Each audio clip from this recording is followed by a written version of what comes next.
a great year. Not a lot for both of us. Yeah, he played football with me this year.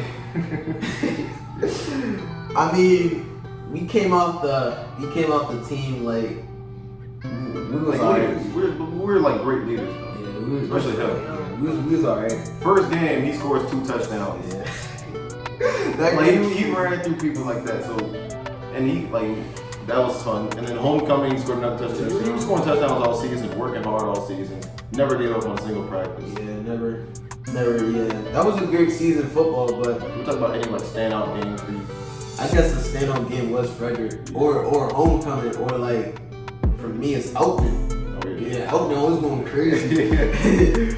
But like I said, the work I put in from the summer and the all season, all year throughout my whole life, is just paid off in that season at Winston. You can see it on my film too. You can literally see his development. It's like you see pictures of him from middle school, he looked like a shrimp. Yeah. And then you see him senior year, he's all like bulky, huge, fast now. So like his times in track, like he was running 13 freshman year. Jumped like 2 seconds.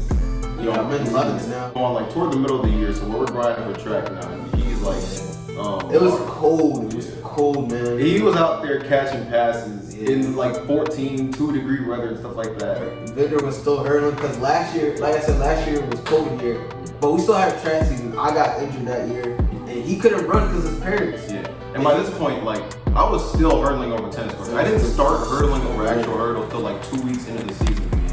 Because like by that point, they didn't even have me in hurdle races the first week. Yeah. So, like the third week, I was like, all right. No, the second week, that was our home week. I was like, all right, let me run the 110s this day.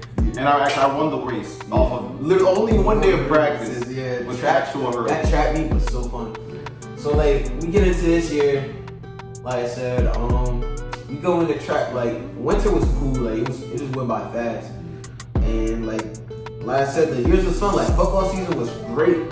Not a lie, but it just wasn't a good enough takeaway for me because we didn't have a good season. Like our team didn't have a good season overall. Didn't have the chemistry and didn't even have a junior year because still got canceled. So so I was like, man, let's just build up to track season. Like let's get states because I knew we could get states with football as we had. Let me tell y'all about track. So March, the first meet, Hartford, Texas. That was a fun meet. But it was cold, but like majority of the meets were cold. But I was still like. You live in Maryland, by the way. Our goal was like really just win the races and you'll see what your time is. And I knew like some of my times were gonna be boo. Like I came out like all the races. I remember this time was fast, man. But like I came out, I was like 23-9. I was like, that is horrible. I was like, I knew like in the 2 days, I was like, that's horrible. But like I still won the race. I was like, oh, that sucks. I knew it sucked. And then like so fast forward to regionals. And I'm first leg in the 4x2. And this my hamstrings hurting at regionals with long jump. He ran a 21. Dude, it was okay. Like, I'm gonna add a clip in here, but you're gonna see him take off, and then you're gonna see me take off. 21-9 to 22 flat. Yeah, so it was one of those. And I was like, I knew I could be like, because me, like, I knew like I could run since the summer of going into senior year. That summer, I was like I knew I could run at 22 flat. I was able to do it in practice and stuff like that. Yeah. So I was like, all right, let me go run this. Like, and I was first leg, so I was like. All right, I'm just gonna, and for me, like that first leg, I was like, all right, I know I can get the lead, but I'm hurting. I don't want to kill myself, so I didn't want to overexert myself, and I still like ran 21-9. And I want to let y'all know it does not get easy. Yeah, it doesn't get easy. Workouts are hard, but if you stay consistent, it will and then make friends too. Like it's gonna get you're gonna get used to it. Yeah, if you're doing it alone, I'm not gonna lie, it's hard. But when it was just me and him, man, I can lean on him, he can lean on me, bro. We just pushed each other. We was like, man, we just gonna get it done. We had a hard mindset because I'm not gonna lie, those practices, 8 400s, and then going afterwards. 8 400s, 8 300s, like 250s and stuff. Doing 2 800s is painful. Triangle, 800, 600. I'm glad I didn't have to 300, yeah. He was a jumper. Yeah, let me talk about hurdles though. So, all right, so I went through like 3 years of PRs in one season. And that's because I dedicated that to the hard work. Especially Coach Bonzi. Thanks to him. Yeah, like he actually, even though he wasn't even like a hurdle coach, he was like, let me just help. They was helping us, yeah. So trusting coaches. And do workouts too. They also help. And like, so, all right. So in the beginning of the season, I ran a 15-9, and I knew I was like, if I'm running a 15-9 in my first ever hurdle race, I was like, and I had no form, none of that stuff. I was like, I don't even think this is I might have had lunch, but it was cold too. And I was like, listen, I know I can run cold, a 14. the weather, the windy, yo. Yeah. Like I was like, I know I can run a 14. And then, so the season goes by. I remember the Gator invite, that was real fun. We had a Gator invite. That was real fun. So fun, yeah. Remember that? I got second place in both the 110 and 300. And the 110s, it was still trash. And I was like 15-3-2, but I got second. Yeah. And then 300, that one, I freaking smacked the hurdle. But it was like, that was probably the best race in the 300 I ever got. It was a 40.24. So I was like, I was like, for the 300, I was like, all right, if I can run a 38, something, because I knew I could run that. Like in an open 300, I can run 36 seconds. You know, so I was like, each meet, he improved. He got better. yeah, literally. Each meet, man. And then like, I would see him like from the start of the season. I think I was in the 12s, and he was already in like the low 15s, 14s. yeah, from hurdles. And so we get to. So by the time we get to regionals, so this is like regionals is was man. crazy, So this is like fun. So in the prelims, I won my race handily, and I knew my time was like better than everyone else's who was in the finals, PRs, and what they ran in the meet. My time in the prelims would have beat them in the finals, beat the whole competition in the finals. And I was like, and I still hit like 6 hurdles. And so like in the finals, I was the most relaxed and like confident I'd ever felt about a race. Oh yeah, track meets. Yeah. You gotta tell them. So when you nervous or like you feeling anxious, just go for it. Yeah, just for me, it's just like it's that mindset. Like just do it. Like man, just like. I mean, you put in. It's like and then you put in the work. You put in too much work to go to states and just be like, all right, I'm here just because I'm here. Like no, if you're going to states, you better go to win. That's why like. We do like our breaks. I go like Eagles on 3, state champs on 6. So it's like you can't go into something saying, oh, I'm gonna fail, I'm gonna lose. Like only losers do that. I know sometimes I think like throughout the season I'll have a 4x4 and I get nervous because a 400 man like nobody got run that but me, so he would be on my back like yo you gonna be straight bro, you gonna be pushing, you gonna get better bro, you got this, you're gonna be great. I know you got this. So they came within like 10th of a second of breaking the school record. Yeah, so like I said, like with that type of support, with us leaning on each other, then that helps. Like you have somebody there helping you like that helps a lot. First going into the finals, and I knew there was other guys like they're fast, but I wanted to race the fastest guys. That's another thing. Listen, compete against the best athletes. Yeah, you want to compete against the best guys. That's the whole season. Like I remember going into the Gator invite, there was like 70 schools there, and I got second place in like 2 events.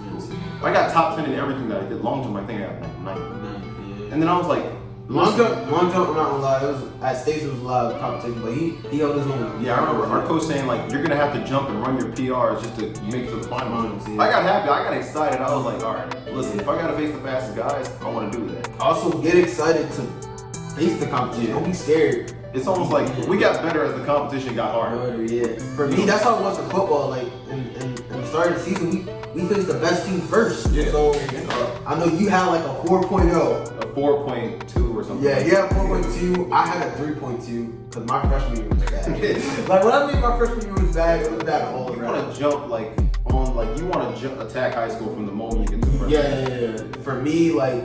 If somebody would told me that freshman year and told me like I know they like take it serious, but like for real, like take it serious. Like it's high school, like it's easy to stay focused. So if you like plus academic scholarships, if you're like going to a college, this would set you apart. So like there's some guys who you're gonna get in regardless because you got you're a ridiculous athlete. But there are some guys who you're a good athlete, but you may not have the credentials. But you got the grades. If you got the grades, you separate yourself. Yeah. Plus, you can get an academic scholarship and still, play. I know. When I went to camps, for sure. When I went to many football camps, they asked me my grades, and they're like, "Man, that's like I know 3.0 or 3.2 is not really good, but most kids like when I mean they do not have that, they do not have the bare minimum." Like I remember telling somebody like, "Oh, like they would be asking me like, what'd you get in this class?" I was like, "I got an A in this class." So they're like, what? Like, bro, it's like the bare minimum. I know, like, it's not hard, bro. Like, all you gotta do is put in work. You want to be an athlete, you also have to be a student first. So, for sure, I know, like, when we go to school, it kind of be like, I know a little bit, like, it kind of resets, but for sure, keep your grades up. And don't be a follower, be a leader. Yep. Don't be a sheep, be a shepherd. Yeah. That's exactly how you gotta do it. definitely be a shepherd, man. Like, when I mean this, like, we're gonna end this with like a couple quotes. I'm gonna lead y'all with something. I'm gonna lead y'all with a little bit of advice, for sure. So, I know freshman year I was hanging around the wrong crowd, wrong people. I wasn't doing stupid stuff. I didn't smoke. I never smoked. I'm never. Yeah, I never did drugs or anything. Never gonna. It's just like I was distracting myself. To be honest, like I was distracting myself. I think some good advice for any freshman or any high schooler right now is just like, for me, it's just work on yourself. Like, there's no excuse. There's nothing. Like, there's no reason for you not to do so. Some people get so tied up into like drama, life, and just like. Yeah, you're like 14. Like, like yo, you're young now, so like you're 14, you're smoking crack. Like, oh my god, you're 14 fighting, looking at fights, beating in gangs. Like for us, like in the area we live in, bro, there's no excuse. Like, there's definitely no excuse because there should be no gang violence. But I can understand some people who live in bad parts of the city. Just like I said, stay to yourself, stay humble. But there's no excuse. Like, I'm not even trying to joke with you. There's no excuse. Like, there's no excuse to put in the work. There's no excuse to at least try. Like, put in effort and just give it your all. Like, cause one thing I like for my life, it's just like you don't want to leave with a what if. You don't want to leave with regrets. Yeah. Just live your life with no regrets.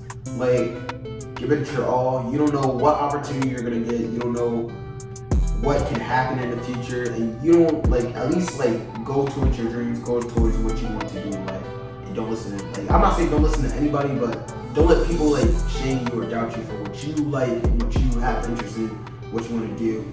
And I know since this video was about me and my friend, hang out with people that hang out with the right people. Yeah, and hang out with people who have the same mindset as you. You don't want to hang out with followers. You want to hang out with leaders.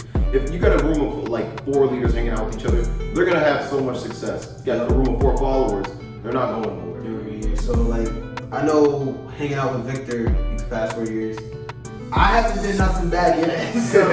so I've been building myself, and I can get. Honestly, we just got better and better. That's all that happens. All that happens, and we're good friends. So don't be afraid to be friends with the right people. Some people I know they're scared, oh yeah, these are my, I have some friends that don't do the right things too, but I hang out with the right people more. I hang out with Victor more.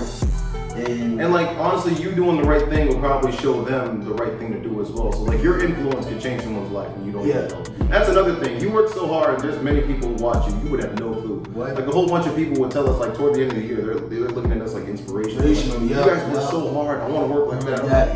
Just get to work. So, like I said, takeaways of this video, like I said, one more time, live your life with no regrets, live with the right people, and just be consistent. You have no excuse, work hard. That's all for today, guys. It's my friend Victor. Tell your full name. Victor Mukenyi. Oh, actually, my real name, Vaniqueur Mukenyi. Look him up. You're gonna see him in the future. This is Rajmadeitout, Raj Chill House, man. You already know what it is. Make it out.